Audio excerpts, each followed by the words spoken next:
નમસ્કાર. ખબર વડાલી, અસર વડાલી. પોષી પૂનમ એટલે રાજરાજેશ્વરી માં અંબિકાનો પ્રાગટ્ય દિન.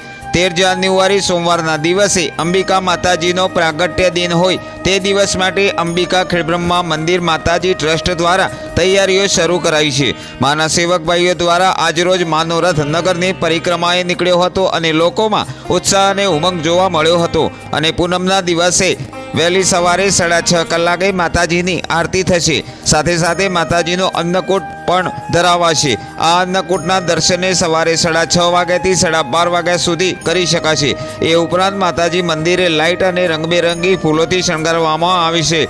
માતાજીના દર્શને આવતા તમામ માઈ ભક્તો માટે ફક્ત 20 રૂપિયાના ટોકન ચાર્જથી ભોજનની સુંદર વ્યવસ્થા ગોઠવેલ છે. સવારે આરતી પછી મંદિર પરિસરમાં માતાજીનો વરઘોડો નીકળશે અને મંદિર પર ધજા ચઢાવવામાં આવશે. સાંજે મંદિરને દીવડાથી પ્રગટાવી મંદિરની શોભામાં વધારો કરવામાં આવશે. ત્યારે પ્રાગટ્ય દિનને કારણે ખૂબ જ મોટી સંખ્યામાં માઈ ભક્તો આવવાના હોવાથી મંદિર પરિસરમાં તથા આસપાસમાં શાંતિ જળવાઈ રહે તે માટે સિક્યુરિટી અને પોલીસ બંદોબસ્તની ખાસ વ્યવસ્થા કરવામાં આવી છે.